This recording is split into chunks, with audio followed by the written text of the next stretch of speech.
High high, এটা কি হইলো? ভাইরাল ইসমাইলটা পুলিশে ধরলো। কেন লাগি পুলিশে ধরলো? চলেন তো সবাই ভিডিওটা দিকে আসি।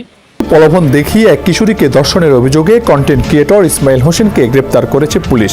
গতকাল রাত 12টার দিকে ওই কিশোরীর মা বাদী হয়ে ইসমাইলের বিরুদ্ধে নারী নির্যাতন ও ধর্ষণের অভিযোগে মামলা করেন। 5-6 মাস তার সাথে আমার লগে অবৈধ সম্পর্ক করে তারপর বিয়ার কথা যখন আমি প্রস্তাব দিলাম তখন হ্যাঁ বলো কাজের লোকরা আমি গিয়ে বিয়ে করতাম কে আমার মাইরা দুইরা বাড়ি থেকে পাঠায় দিছে। তারপরে হঠাৎ করে শনিবার দিন গে রাত্রে মনে করুন যে আমি কাজ কামে গেছি গা আইসি দি মেয়ে কান্দাছে।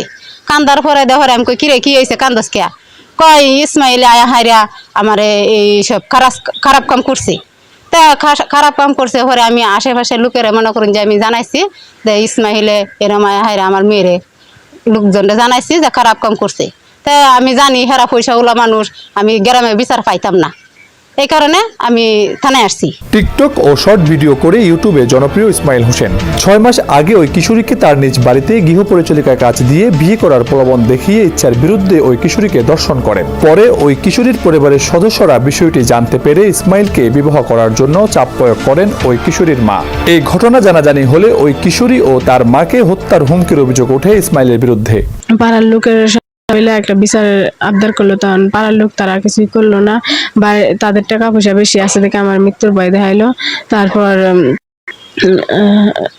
আমরা থানার আশ্রয় নিলাম। গত শনিবার দিনে কিশোরীর মা বাড়িতে না থাকা ইসমাইল ওই কিশোরীর বাড়িতে গিয়ে ফের ধর্ষণ করেন। ওই সময় কিশোরী বিয়ের কথা বললে ইসমাইল তাকে হুমকি দিয়ে বাড়ি থেকে চলে যান। এই ঘটনায় কিশোরীর মা ও তার আত্মীয় স্বজন সহ আশেপাশের লোকজন বিষয়টি জানিয়ে বিচার দাবি করেন।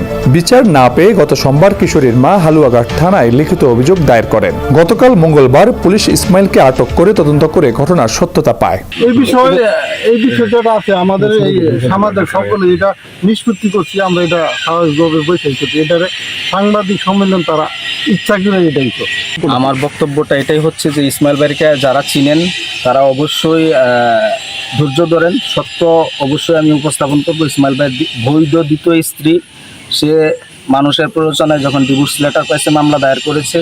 তো এটা এখন প্রক্রিয়াধীন, আমরা নিষ্পত্তি করে সব তথ্যপাত্র নিয়ে আমি সব কিছু আমার পেজ এবং আমি প্রেস মিডিয়ার সামনে উপস্থাপন করব। আপনারা কেউ ভুল নিউজে বিভ্রান্তিতে পড়বেন না। এই বিষয়ে হালুয়াঘাট থানার ভারপ্রাপ্ত কর্মকর্তা মাহবুবুল হক বলেন, ওই কিশোরীর মা বাদী হয়ে মামলা করেছেন। অভিযুক্ত ব্যক্তিকে গ্রেপ্তার করে আদালতে পাঠানো হয়েছে। কিশোরীকে পুলিশের হেফাজতে নিয়ে মেডিকেল পরীক্ষার জন্য ময়মনসিংহ মেডিকেল কলেজ হাসপাতালে পাঠানো হয়েছে। ময়মনসিংহ হালুয়াঘাট প্রতিনিধি রফিকুল্লাহ চৌধুরী মানিকের পাঠানো তথ্যচিত্রে ডেস্ক রিপোর্ট সমকাল।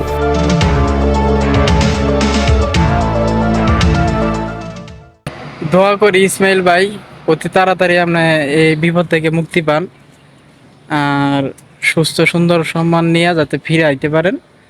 আর আমার ভিডিওটা সামনে পেলে অবশ্যই একটু শেয়ার করে দিবেন। ভালো থাকবেন।